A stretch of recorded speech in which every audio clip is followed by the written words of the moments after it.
अस्सलाम वालेकुम dear student. Today हम स्टडी करेंगे बच्चों आज discovery of electron and discovery of protons को, और साथ साथ इनकी प्रॉपर्टीज को भी हम स्टडी करेंगे। तो आइए देखते हैं अपने टॉपिक को।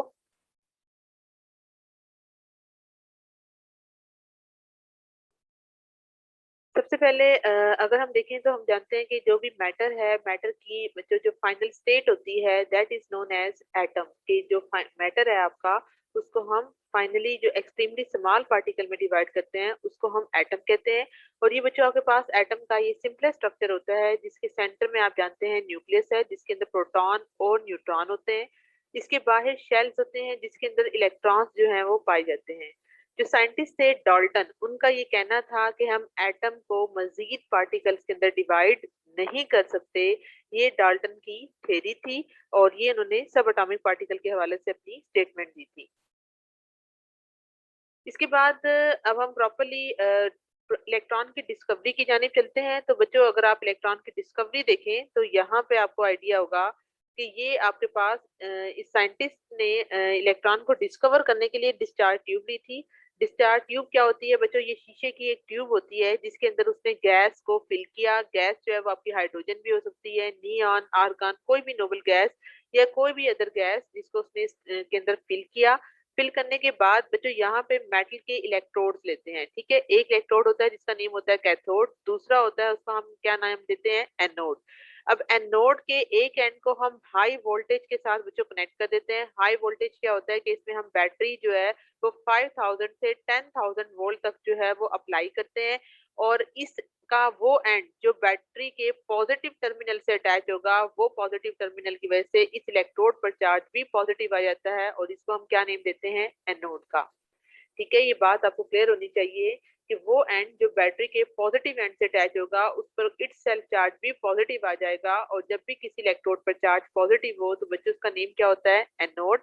और वो बैटरी का कनेक्शन जिसके ऊपर नेगेटिव चार्ज हो, और जब वो इस इलेक्ट्रोड के साथ कनेक्ट होगा तो इस पर चार्ज क्या ले आएगा? नेगेटिव। और इसको हम क्या कहेंगे? कैथोड। ठीक है, फिर उसके बाद क्या होता है कि जैसे ही आप इसका ये इस डिस्चार्ज ट्यूब को गैस के किसी भी गैस के साथ फिल कर देते हैं तो फिर उसके बाद हम यहाँ पे एक वैक्यूम पंप भी अटैच करते हैं। और वैक्यूम पंप का फंक्शन क्या होता है कि वो इसके प्रेशर को एडजस्ट कर रहा होता है। ठीक है, तो अब यहाँ देखें अगली स्लाइड के अंदर आपको क्लियर होता है फर्दर कि इस ट्यूब को हमने किससे बच्चों अटैच किया हुआ है? वैक्यूम पंप के साथ। वैक्यूम पंप क्या है कि ये स्मॉल साइड ट्यूब होती है ताकि इसके जरिए आप इलेक्ट्रिसिटी की कंडक्शन की वैल्यू को स्टडी कर सकते हैं किसी भी डिजायर्ड प्रेशर पर। तो चूंकि हम यहाँ पे ये बात अगेन एंड अगेन कर रहे हैं कि जैसे ही आप इस डिस्चार्ज ट्यूब में जिसमें आपने गैस फिल की और इसको आपने हाई वोल्टेज के साथ कनेक्ट किया, हाई वोल्टेज की वैल्यू बच्चों आपने याद करनी है कि ये 5000 से 10,000 वोल्ट तक होती है। और फिर उसके बाद आप इस डिस्चार्ज ट्यूब का प्रेशर, यहाँ पे इंपॉर्टेंट बात क्या है कि डिस्चार्ज ट्यूब का जो प्रेशर है वो आपने बहुत ही लो रखना है। तो जब आप प्रेशर बहुत ही लो रखेंगे तब आप देखते हैं कि इस डिस्चार्ज ट्यूब के अंदर इलेक्ट्रिक डिस्चार्ज का मतलब होता है कि इसके अंदर करंट फ्लो करना स्टार्ट हो जाता है। या फिर इसके अंदर जो इलेक्ट्रिक करंट क्यों फ्लो करता है? क्योंकि अब इसके अंदर कैथोड रेज प्रोड्यूस हो रही होती हैं। ठीक है, और ये कैथोड रेज जब इसके दूसरे एंड के साथ जाती हैं ट्यूब के अंदर तो जहां जहां से ये पास होती हैं उस एरिया के अंदर जो है वो ग्लो जो है उस ट्यूब के अंदर प्रोड्यूस होना स्टार्ट हो जाता है। तो इसके बाद इम्पोर्टेंट वन एक और बात है कि वो कहते हैं कि अगर आप ये पूरा एक्सपेरिमेंट इसी तरह ही सेटअप करें जैसे आपको बताया गया है, लेकिन अगर आप उसका प्रेशर लो नहीं करते, अगर आप उसका प्रेशर लो नहीं करते तो उस वक्त तक आपकी कैथोड रेज भी प्रोड्यूस नहीं होंगी। तो इम्पोर्टेंट वन बात क्या है कि जब भी आपने इस एक्सपेरिमेंट को परफॉर्म करना है तो आपने प्रेशर को रिड्यूस करना है। और कितना रिड्यूस करना है बच्चों? इस वैल्यू को आपने याद करना है कि ये वैल्यू कितनी है? 0.01 टॉर। आपने पढ़ा हुआ है कि एक एटीएम के अंदर कितने टॉर होते हैं? 760 टॉर। तो अब आप अंदाजा लगाएं कि आपने इसका प्रेशर कितना कम करना है कि एक एटीएम में 760 टॉर होंगे। तो इसको आपने जो वैल्यू लेकर आनी है डिस्चार्ज ट्यूब में that is round about 0.01 torr. तो जैसे ही आप इतनी टॉर की वैल्यू रखेंगे तो जो आपकी ग्लो प्रोड्यूस हो रही थी वो अचानक से गायब हो जाएगी और उसके बजाय फिर क्या होगा कि कुछ रेज प्रोड्यूस होगी जो कि क्या पैदा करती है बच्चों? फ्लोरीसेंस। फ्लोरीसेंस का मीन क्या होता है? चमक। कि जैसे ही आप इसका प्रेशर रिड्यूस करके 0.01 टावर पर ले आते हैं तो इसके अंदर जो पहले ओरिजिनल ग्लो थी वो इसकी डिसअपियर होगी, बल्कि उसके बजाय कुछ रेज प्रोड्यूस होंगी जिनका नेम हम क्या रखते हैं, कैथोड रेज।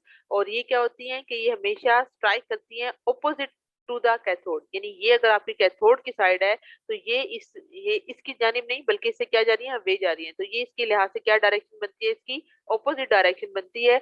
तो इसको हम क्या कहते हैं, कैथोड रेज का नाम देते हैं। और इसका जो कलर है इसकी ग्लो का या फ्लोरिसेंस का, वो किस पर डिपेंड कर रहा है, इस ग्लास ट्यूब की वॉल पर और साथ साथ जिसकी कंपोजिशन है उसके ऊपर डिपेंड करता है। अब इसके बाद बच्चों हमने इसकी प्रॉपर्टीज को स्टडी करना है कैथोड रेज की। तो सबसे पहले हम ये कहते हैं कि कैथोड रेज बेसिकली क्या है, ये बच्चों इलेक्ट्रॉन ही होते हैं। तो इलेक्ट्रॉन पर चार्ज नेगेटिव होता है, इसलिए हम इनको नेगेटिवली चार्ज पार्टिकल कहते हैं। ये बच्चों एक साइंटिस्ट थे जिनका नेम था जे पेरिन। इन्होंने 1895 में एक एक्सपेरिमेंट परफॉर्म किया जिसके लिए उन्होंने क्या किया कि ये जो कैथोड रेज, यानी यहाँ देखें कैथोड रेज जो प्रोड्यूस हो रही थी, उन्होंने इनके ऊपर मैग्नेटिक फील्ड अप्लाई किया। तो ये क्या है, आपका ग्रे से कलर का ये मैग्नेट है। मैग्नेटिक फील्ड जब उसने अप्लाई किया तो मैग्नेटिक फील्ड अप्लाई करने की वजह से, याद रखना बच्चों, जो भी पार्टिकल जिनके ऊपर चार्ज नेगेटिव है, जैसे कैथोड रेज है इन पर चार्ज नेगेटिव है, आगे चल के आप पॉजिटिव रेज के बारे में पढ़ेंगे उन पर चार्ज पॉजिटिव होगा। तो जो भी कोई पार्टिकल जिस पर चार्ज होता है, तो चार्ज पार्टिकल को जब भी आप किसी इलेक्ट्रिक या मैग्नेटिक फील्ड में रखते हैं तो बच्चों ये प्रिंसिपल है इसका कि हमेशा उसके जरिए डिफ्लेक्शन प्रोड्यूस होती है। उसमें क्या प्रोड्यूस होती है, डिफ्लेक्शन प्रोड्यूस होती है। तो उसने ये देखा, इस साइंटिस्ट ने जे पेरी ने, उसने जब सिर्फ और सिर्फ मैग्नेटिक फील्ड को अप्लाई किया था, तो मैग्नेटिक फील्ड की अप्लाई करने की वजह से ये आप देखिए ये पॉइंट नंबर 2 लिखा हुआ है यहाँ पे। तो मैग्नेटिक फील्ड अप्लाई करने की वजह से इसकी डायरेक्शन क्या हुई, डाउनवर्ड यानी नीचे की जानिब चली गई। और ये पॉइंट इंडिकेट करता है कि इस कैथोड रेज में डिफ्लेक्शन प्रोड्यूस होती है due to the presence of magnetic field. इसके बाद इन जे पेरिन साइंटिस्ट के बाद 1897 में एक और साइंटिस्ट थे जिनका नेम था जे थॉमसन। इन्होंने क्या किया, इन्होंने सिर्फ और सिर्फ स्टडी किया इलेक्ट्रिक फील्ड के इफेक्ट को। जो जे पेरिन था उसने किसके इफेक्ट को स्टडी किया था, मैग्नेटिक फील्ड के। और जो जे थॉमसन थे उन्होंने सिर्फ और सिर्फ किसके एक्सपेरिमेंट को स्टडी किया, इलेक्ट्रिक फील्ड के इफेक्ट को। और इन्होंने ये देखा था कि जैसे ही इलेक्ट्रिक फील्ड में यहाँ रखते हैं, यहाँ देखिए लिखा हुआ इलेक्ट्रिकली चार्ज प्लेट्स, तो एक ऊपर प्लेट है और एक नीचे व्हाइट कलर की प्लेट है। तो ये इलेक्ट्रिक प्लेट के साथ इसको कनेक्ट करने और फिर कैथोड रेज की मूवमेंट को ऑब्जर्व किया। तो उसने देखा कि इसके अंदर जो डिफ्लेक्शन आई वो अपवर्ड जानिब आई, और ये जो है उसने इसको इंडिकेट किया पॉइंट नंबर 3 के साथ। अब यहाँ देखिए बच्चों, 3 साइंटिस्ट ने काम किया। सबसे पहले जे पेरिन ने काम किया था, उन्होंने मैग्नेटिक फील्ड के इफेक्ट को स्टडी किया था, ठीक है। फिर उसके बाद जे थॉमसन के ने जो है वो इलेक्ट्रिक फील्ड के इफेक्ट को स्टडी किया। फिर जे थॉमसन ने एक और एक्सपेरिमेंट रिवाइज किया। उसने क्या किया, उसने एट द सेम टाइम इन दोनों को इकट्ठे अप्लाई कर दिया कि electric field plus magnetic field, इन दोनों को उसने क्या किया, इकट्ठे अप्लाई किया। और इकट्ठे अप्लाई करने के बाद उसने देखा कि ये कैथोड रेज ना ऊपर की जानिब डिफ्लेक्ट हुई, ना ही नीचे की जानिब डिफ्लेक्ट हुई, बल्कि कहां पर गई, बिल्कुल स्ट्रेट गई, यानी ये पॉइंट नंबर 1 पर जाकर स्ट्राइक की। जिससे क्या पता चलता है कि इलेक्ट्रिक फील्ड ने मैग्नेटिक फील्ड के इफेक्ट को क्या कर दिया है, कैंसिल कर दिया है। इलेक्ट्रिक फील्ड ने मैग्नेटिक फील्ड के इफेक्ट को कैंसिल कर दिया है, जिसकी वजह से ये जो कैथोड रेज थे जिसमें पहले डिफ्लेक्शन सिंगली प्रोड्यूस हो रही थी in the presence of individually electric and magnetic field, now they will be able to cancel the effect of each other. As a result these cathode rays will strike straight at point number 1। तो ये जो है वो अपने आप किसी भी point पर बेंड नहीं करेंगी, मुड़ेंगी नहीं, बल्कि सीधी जाके पॉइंट नंबर 1 पर स्ट्राइक कर जाएंगी। फिर उसके बाद बच्चों एक और सेकंड प्रॉपर्टी जो है वो इन साइंटिस्ट ने ऑब्जर्व की कि जब ये कैथोड रेज ट्रेवल करती हैं और जब ये इसके एंड पर पहुंचती है एनोड वाली साइड पे, यानी कैथोड रेज जिस जगह से प्रोड्यूस होती हैं और जब ये दूसरी साइड पर जाती हैं तो वहां जाके ये ग्रीनिश कलर की फ्लोरिसेंस प्रोड्यूस करती हैं, यानी ग्रीन कलर की चमक पैदा होती है जब ये इस ट्यूब की बॉल के साथ स्ट्राइक करती हैं। अब वो कहते हैं कि ये डिपेंड करता है कि ये जो रेज फ्लोरिसेंस प्रोड्यूस करती हैं वो रेयर अर्थ मैटर और मिनरल्स के अंदर भी पैदा होती है। तो पहले आपको रेयर अर्थ बताती हूँ कि क्या होती है। तो बच्चों ये आपका पीरियोडिक टेबल है, ठीक है। इस पीरियोडिक टेबल में आपने देखा होगा कि लास्ट पे 2 सीरीज है जिसमें एक लेंथेनाइट सीरीज होती है और एक एक्टिनाइट सीरीज होती है। बच्चों इन दोनों को कंबाइन हम नाम देते हैं किसका, रेयर अर्थ मेटल्स का। रेयर अर्थ मेटल्स क्या चीज होती है कि ये लेंथेनाइट प्लस एक्टिनाइट सीरीज होती हैं। तो कहते हैं कि जो कैथोड रेज में ये जो फ्लोरिसेंस, ये जो ग्लो प्रोड्यूस हो रहा था, ये ग्लो जो है वो ड्यू टू दी ये रेज जो है वो fluorescence in the presence of rare earth metal की मौजूदगी में भी क्रिएट कर सकती हैं, या अगर इसमें आप कोई मिनरल्स ले लें तब भी जो है ये क्या प्रोड्यूस करेंगी, ग्लो प्रोड्यूस करेंगी। और कहते हैं जब इन रेस के रास्ते में रखा जाता है, किसको रखा जाता है, यहाँ देखिए मैं आपको दिखाती हूँ। ये बच्चों आपके पास एल्यूमिना एक कंपाउंड है जिसका फार्मूला होता है Al2O3, कि जैसे ही ये रेस डिस्चार्ज ट्यूब में प्रोड्यूस हो रही होती हैं और इन रेस के रास्ते में अगर आप एल्यूमिना कंपाउंड को रख दें तो वहां पर जो ग्लो प्रोड्यूस होगा that is red in colour. इसी तरह एक और मेटल है बच्चों टिन, ठीक है। टिन क्या है, एक और मेटल है, और टिन की ये नेचर होती है, ये आप इस डायग्राम में देख सकते हैं। तो टिन का कलर क्या हो जाता है, येलो हो जाता है। तो आपको क्या बताया इसके अंदर कि जब आपने देखा कि सिंपल ये कैथोड रेज ट्रेवल कर रही है तो ये डिस्चार्ज ट्यूब की वॉल के साथ स्ट्राइक करेंगी तो कौन सा फ्लोरेसेंस प्रोड्यूस करेंगी, ग्रीन कलर का। लेकिन जब आप इनके रास्ते में रेयर अर्थ मेटल को रखते हैं तो या मिनरल्स को रखते हैं तो इनसे स्पेसिफिक फ्लोरेसेंस प्रोड्यूस होती है। लेकिन अगर आप इन रेस के रास्ते में एल्यूमिना को रख दें, एल्यूमिना Al2O3 एल्यूमिनियम ऑक्साइड का कंपाउंड है, तो वो जब इनके रास्ते में आएगा तो इससे जो ग्लो प्रोड्यूस होगी that is red in colour. और अगर आप टिन को रखते हैं तो टिन जो स्टोन होती है उसका कलर क्या हो जाता है, येलो हो जाता है। इसके बाद नेक्स्ट वन प्रॉपर्टी आती है कि कैथोड रेज जो है वो क्या रखती हैं, इनके अंदर एक ये शेडो प्रोड्यूस कर सकती हैं। शेडो किस तरह से कि फर्ज करें आपने देखा होगा कि जब भी आप लाइट के रास्ते में अपना हाथ आगे कर दें, जिस जगह से आपके रूम में लाइट आ रही है आप अपना हाथ कर दें या कोई भी बुक रख दें या आप खुद आगे खड़े हो जाएं, तो आपने नोट किया होगा कि आपकी बैक पर उसका जो है वो शेडो यानी इसका साया बनता है, ठीक है। तो इसी तरह कैथोड रेज भी क्या कर सकती हैं कि जब आप इनके रास्ते में कोई ऐसा ऑब्जेक्ट रखते हैं जो ओपेक होता है, ओपेक का मीन होता है कि गैर शफाफ जिस्म, या ये वो होता है जिसके अंदर से लाइट नहीं गुजर सकती। तो याद रखिएगा शेडो का तो ये आपकी कॉमन ऑब्जर्वेशन है कि जब भी आप किसी ऐसी चीज जिसके अंदर से लाइट पास ना हो सकती है तो वही चीज हमेशा क्या प्रोड्यूस करती है, शेडो प्रोड्यूस करती है। तो सेम एक्ट जो है वो इन कैथोड रेज का होता है कि यहाँ देखें कि अगर आप किसी मेटल को रखते हैं तो इसका यहाँ पे शेडो प्रोड्यूस होता है। और उसके बाद वो ये कहते हैं कि इस बात से बात प्रूव होती है कि ये जो रेज होती हैं वो हमेशा स्ट्रेट ट्रैवल करती हैं। स्ट्रेट ट्रैवल का करने का मतलब क्या है कि ये देखिए ये लाइन बिल्कुल सीधी आएंगी और ये जो आपकी कैथोड की सरफेस है, यानी अगर कैथोड की सरफेस आपकी इस डायरेक्शन में है तो ये जो है वो इस सरफेस ऑफ कैथोड से क्या होंगी, परपेंडिकुलर होंगी। तो बच्चों ये बात मैं आपको जो है वो क्लियर करती हूँ व्हाइट बोर्ड पे, फिर आपको अच्छे से समझ आएगी। तो मैं आपको बच्चों ये बता रही थी कि फर्ज करें कि ये आपका क्या है जी, कैथोड की सरफेस है, ठीक है। और यहाँ से आपकी क्या निकल रही है, कैथोड रेज निकल रही है। तो अगर ये आपकी कैथोड रेज जो है बच्चों प्रोड्यूस हो रही है तो यहाँ पे आप नोट करें कि cathode raise with the surface of cathode के साथ क्या कर रही है, परपेंडिकुलर है। परपेंडिकुलर ये किस तरह से है कि आपको भी बताया कि जो ये परपेंडिकुलर होंगी तो ये जो है वो कितने डिग्री का एंगल प्रोड्यूस करेंगी, that is round about 90 degree का। तो इससे क्या पता चला कि जब भी कैथोड रेज जो है वो हमेशा निकलती हैं कैथोड की सरफेस से तो ये स्ट्रेट लाइन में ट्रेवल करती हैं और ये इसकी क्या होती है, सरफेस ऑफ कैथोड के परपेंडिकुलर होती हैं। यानी इन अदर वर्ड्स ये क्या होती है, हमेशा इसके साथ 90 डिग्री का एंगल जो है बच्चों वो फॉर्म कर रही होती है, ठीक है। तो इससे हमें ये चीज क्लियर हो गई कि ये जो स्ट्रेट लाइन है ये परपेंडिकुलर है to the surface of cathode के। इसके बाद बच्चों नेक्स्ट वन एक्सपेरिमेंट है कि आप इन कैथोड रेज की मदद से किसी भी पहिए को, कोई स्मॉल पैडल ले लें, कोई छोटा सा पहिया ले लें और इस कैथोड रेज के रास्ते में इसको रख दें तो इनके अंदर इतनी एनर्जी है, इतनी ताकत है जिसके जरिए ये क्या कर सकती हैं, इस स्मॉल पेडल व्हील को चला सकती हैं, ठीक है। इन रेस की प्रॉपर्टी क्या है कि जब इन रेस के रास्ते में कोई आप स्मॉल पेडल व्हील रखते हैं, कोई छोटा सा पहिया रखते हैं रेड़े का, तो वो क्या कर सकता है, वो घूम सकता है, रोटेट हो सकता है। और याद रखना जब भी कोई चीज इस तरह से करते हैं बच्चों तो इन रेस के अंदर जो फिनोमिना एग्जिस्ट करता है that is momentum. And momentum बच्चों क्या है, that is a product of mass and velocity. तो इससे पता ये चलता है कि जो कैथोड रेज होती हैं कि वो मटेरियल पार्टिकल हैं which have a definite mass and a velocity.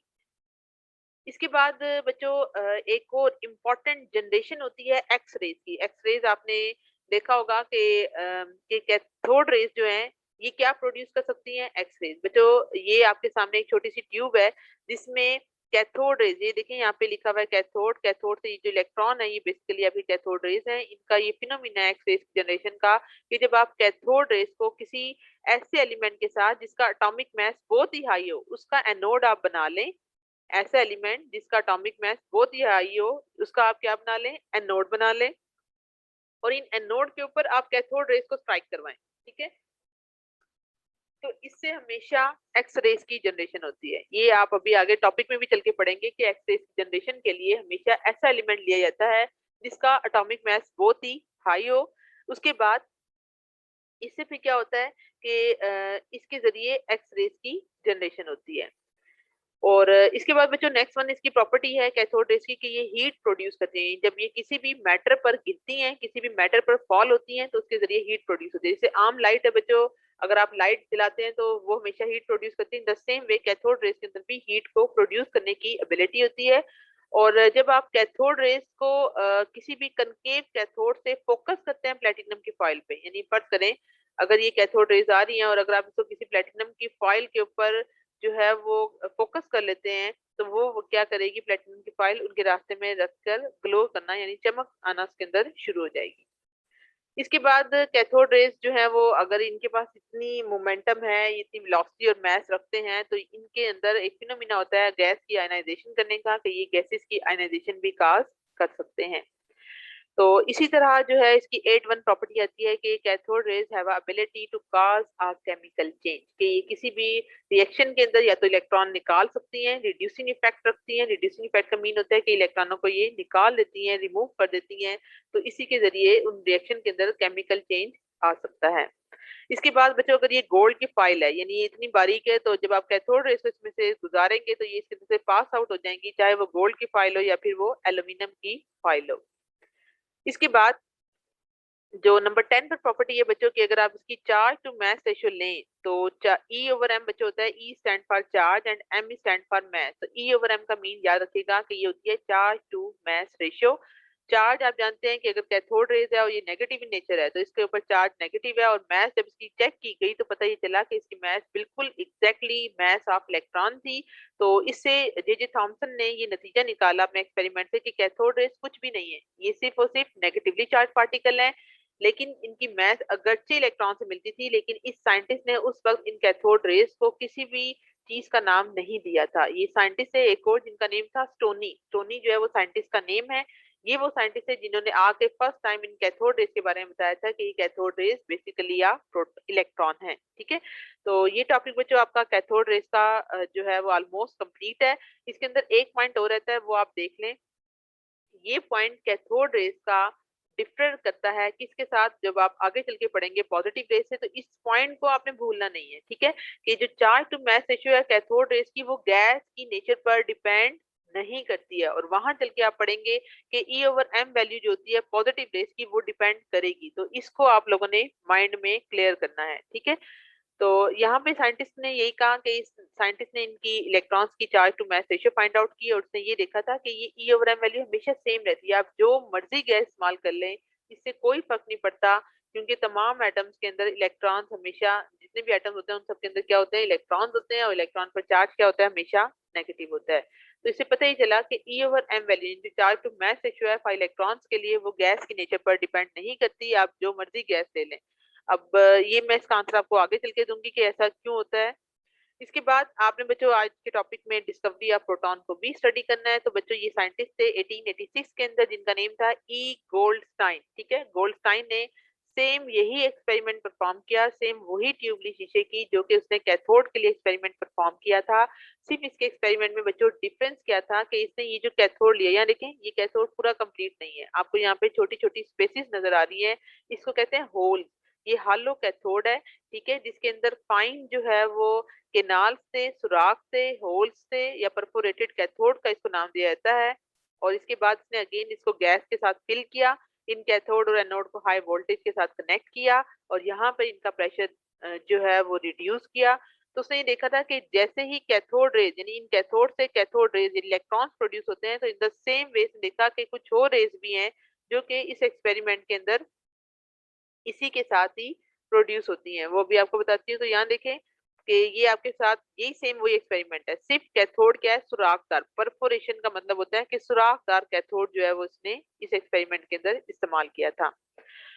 अब इसने देखा कि जैसे ही इलेक्ट्रॉन्स जो है वो निकलते हैं, एट द सेम टाइम एक और रेज भी प्रोड्यूस होती हैं जो कि इन कैथोड के होल में से पास आउट हो जाती हैं। उसने क्या देखा कि जब कैथोड रेज प्रोड्यूस होती हैं तो इन कैथोड रेज के साथ एक और रेज भी प्रोड्यूस होती हैं जिनकी डायरेक्शन कैथोड रेज की डायरेक्शन से क्या होती है बच्चों, ऑपोजिट होती हैं। या आप ये कह लें कि अगर ये आपका एनोड है, ये रेड कलर का अगर आपका एनोड है, तो ये जो पॉजिटिव रेज पैदा हो रही है इनकी डायरेक्शन एनोड से क्या है, ऑपोजिट डायरेक्शन में है। और ये रेज इनमें प्रॉपर्टी थी कि ये आसानी से इन होल्स में से, इन्हीं होल्स को बच्चों हम केनाल्स भी कहते हैं, ठीक है, इन्हीं रेज को हम क्या कहते हैं, केनाल्स भी कहते हैं। कि केनाल क्यों कहते हैं, क्योंकि ये इन सुराखों में से, इन केनाल में से गुजर जाती थी, तो इसलिए साइंटिस्ट ने इनको केनाल रेस का भी नाम दिया। लेकिन लेटर ऑन इन केनाल रेस को क्या कहा गया, पॉजिटिव रेस कहा गया, क्योंकि इनके ऊपर चार्ज क्या था, पॉजिटिव था। अब क्वेश्चन ये राइज होता है कि इलेक्ट्रॉन्स तो पैदा हो जाते हैं, लेकिन ये केनाल रेस किस तरह से प्रोड्यूस होती हैं, तो इसकी जनरेशन का फिनोमिना हम देखेंगे कि why these rays are produce. तो बच्चों आपने पढ़ा हुआ है कि अगर आपके पास कोई सिंपल एटम है, ठीक है, अगर कोई आपके पास सिंपल एटम है, तो यहाँ देखें इसी डायग्राम के अंदर कि आपने इसके अंदर गैस भी फिल की हुई है। इसके अंदर आपने क्या फिल की हुई है, गैस भी फिल की हुई है। तो गैस के अंदर क्या मौजूद है बच्चों, एटम्स मौजूद हैं। और एटम्स क्या होते हैं, इसके अंदर प्रोटॉन, न्यूट्रॉन और इलेक्ट्रॉन के पार्टिकल होते हैं। जब इनके साथ कैथोड रेज जो कि हाई स्पीड एनर्जी की रेज होती हैं, ये जब स्ट्राइक करती हैं, तो आपको बताया था कि कैथोड रेज ने आपने लास्ट टाइम इसकी प्रॉपर्टी पढ़ी थी कि they possess a reducing effect, and reducing effect mean they can causes the knockout of electron from any gas material। तो ये किसी भी गैस के मटेरियल में से इलेक्ट्रॉनों को बाहर निकाल देती हैं। तो जब इलेक्ट्रॉन निकल जाएंगे तो इनके पास सिर्फ और सिर्फ क्या पैदा रहेगा, पॉजिटिव चार्ज। तो ये इस बात को मैथमेटिकली इक्वेशन के पॉइंट ऑफ व्यू से आप ऐसे रिप्रेजेंट कर सकते हैं कि जो मैस है m stand for the mass of gas molecule which is neutral in nature. और ये ई नेगेटिव क्या है, ये कैथोड रेस के इलेक्ट्रॉन है जो कि इसके साथ स्ट्राइक करेंगे, जो कि इसमें से क्या निकाल लेंगे, इन इलेक्ट्रॉनों को निकाल देंगे, और पीछे क्या बच जाएगा, पॉजिटिव चार्ज। तो ये बच्चों इंपॉर्टेंट है शॉर्ट क्वेश्चन के पॉइंट ऑफ व्यू से कि how the positive rays are produce, explain it with the help of equation. तो ये आपके पास पेपर में आ जाता है, तो इसको आपने याद करना है कि ये जो पॉजिटिव रेज कैसे प्रोड्यूस होती हैं, जब कोई high speed cathode rays, high speed cathode rays क्या है कि इलेक्ट्रॉन है उनके पास इतनी एनर्जी है कि वो टकरा जाते हैं, स्ट्राइक का मीन है टकरा जाते हैं, किसके साथ, गैस के मॉलिक्यूल के साथ, जिसको हमने एनक्लोज किया हुआ है। एनक्लोज का मीन होता है कि इसको हमने बंद किया हुआ है गैस को, किसके अंदर, डिस्चार्ज ट्यूब के अंदर। ये डिस्चार्ज ट्यूब के अंदर आपने इनको बंद किया हुआ था। ये हाई स्पीड इलेक्ट्रॉन है, जब वो इनके साथ स्ट्राइक करेंगे तो टकराने के बाद इसमें से इलेक्ट्रॉनों को बाहर निकालेंगे, जो आगे मूव करेंगे किसकी जानिब, एनोड की जानिब, और जो पॉजिटिव रेज होंगी वो पास आउट हो जाएंगी through the canal of the perforated cathode. तो फिर वो आहिस्ता आहिस्ता मूव करेंगी कैथोड की जानिब, और इस तरह से हमारे ये पॉजिटिव रेज जो है वो इसके जरिए प्रोड्यूस होती हैं। इसके बाद बच्चों आपने इनकी प्रॉपर्टीज को स्टडी करना है। इनकी प्रॉपर्टीज भी ऑलमोस्ट कंपेरेबल है। इसकी फर्स्ट वन प्रॉपर्टी के आपने देखा था कि जो भी कोई चीज, जो मैंने आपको बताया था कि अगर वो पॉजिटिव या नेगेटिव चार्ज रखती है, तो इन the presence of electric and magnetic field उसमें हमेशा क्या प्रोड्यूस होती है, डिफ्लेक्शन, यानी वो बेंड हो जाती है, मुड़ जाती है किसी एक स्पेसिफिक साइड पे। इसके बाद अगर आप इन पॉजिटिव रेज को देखें तो इनकी ट्रेवलिंग भी स्ट्रेट लाइन में होती है, लेकिन ये स्ट्रेट लाइन में तो ट्रेवल करती हैं, लेकिन जो आपका कैथोड होगा उससे ही क्या करेंगी, these raise travel in a straight line. और ये जो आपका कैथोड है, ये कैथोड अगर आपका इस डायरेक्शन में है तो ये इनकी डायरेक्शन इसके ऑपोजिट हो, सॉरी, आपको भी बताया कि ये जब रेस पैदा होती हैं तो इनकी डायरेक्शन, ये कैथोड रेज है बच्चों नेगेटिव वाली, और पॉजिटिव वाली क्या है आपके पास, ये वाली पॉजिटिव रेज है। तो पॉजिटिव रेज की डायरेक्शन इन नेगेटिव रेज की डायरेक्शन से क्या होती है, हमेशा ऑपोजिट होती है। इसके बाद बच्चों थर्ड वन प्रॉपर्टी क्या आती है कि ये हमेशा फ्लैशेस प्रोड्यूस करती हैं। फ्लैशेस का मतलब होता है निशानात, चमक के निशानात। जिंक सल्फाइड प्लेट आप समझ लें बच्चों, ये एक स्क्रीन रिकॉर्डिंग होती है, या जिसको आप कह लें कि इसके जरिए आप स्टडी करते हैं एटम्स के बिहेवियर को। तो जिंक सल्फाइड या जिंक कोटिंग की स्क्रीन इस्तेमाल की जाती है to study the behaviour of different atoms.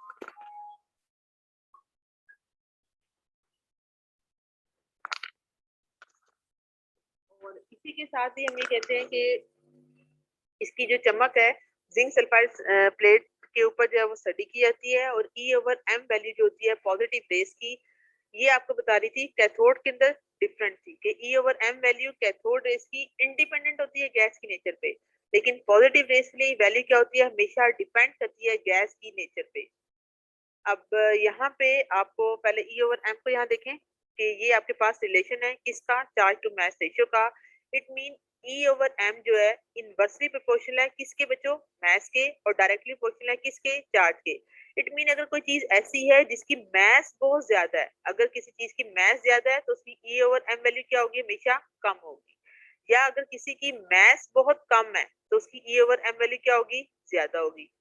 तो पॉजिटिव रेस के लिए हम बात कर रहे हैं कि पॉजिटिव रेस के लिए ई ओवर एम वैल्यू हमेशा किस पर डिपेंड करती है, गैस की नेचर पे। और जितनी भी गैसेस हैं पूरे पीरियोडिक टेबल में, तो आप जानते हैं बच्चों हाइड्रोजन की मास 1 है, तो ये सबसे लाइटेस्ट गैस है। इसका मतलब है इसकी मास जो है वो लोएस्ट मास है।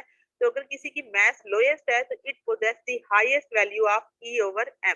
ठीक है, तो इससे क्या पता चला कि अगर आप कोई भी चीज ऐसी ले रहे हैं जिसके लिए मास की वैल्यू कम है तो उसके लिए ई ओवर एम वैल्यू क्या होगी, ज्यादा होगी। तो अगर आप प्रोटॉन को यानी पॉजिटिव रेस को आप प्रोटॉन कह रहे हैं और नेगेटिव रेस को आप कैथोड रेस कह रहे हैं, तो इन दोनों को अगर आप कंपेयर करें तो प्रोटॉन की मास इलेक्ट्रॉन की मास से कितने टाइम ज्यादा है बच्चों, 1836 टाइम ज्यादा है। तो ओवरऑल अगर प्रोटॉन की मास ज्यादा है तो प्रोटॉन के लिए ई ओवर एम की वैल्यू बच्चों क्या होगी, हमेशा कम होगी। ठीक है, so E over m value of proton is always less than the value of cathode rays। और तीसरा नेगेटिव रेस का नेम इलेक्ट्रॉन जो है वो स्टोनी साइंटिस्ट ने स्टडी सजेस्ट किया था। इसी तरह पॉजिटिव रेस को प्रोटॉन का नाम किस साइंटिस्ट ने स्टडी किया था या सजेस्ट किया था, that is given by a Rutherford scientist. तो ये बच्चों बहुत इंपॉर्टेंट टॉपिक है, ये भी शॉर्ट क्वेश्चन में आ जाता है कि why the mass of proton is 1836 time more than that of an electron. तो इसकी रीजन आपने बतानी है कि क्योंकि प्रोटॉन की मास जो है वो बेशक, तो इसमें क्वेश्चन ये आता है कि why the value of E over m for proton is greater than that of electron। तो इसकी आप ये रिलेशन लिख के बताएंगे और फिर इसका मास का कंपेयर करेंगे कि ये जो है वो इनवर्सली प्रोपोर्शनल है, तो अगर किसी चीज की मास ज्यादा है तो उसकी E over m वैल्यू क्या होगी, हमेशा कम होगी। तो यही लिखा हुआ था कि हैवियर द गैस, कि अगर गैस जो है वो बहुत ही हैवी है, हैवी कैसे होगी, वो डिपेंड करेगी उसकी मास पे। तो जितनी किसी गैस की मास हायर होगी बच्चों उसकी ई ओवर एम की वैल्यू हमेशा क्या होगी, लेस होगी। तो अपना ख्याल रखिएगा बच्चों, टेक केयर एंड अल्लाह हाफिज।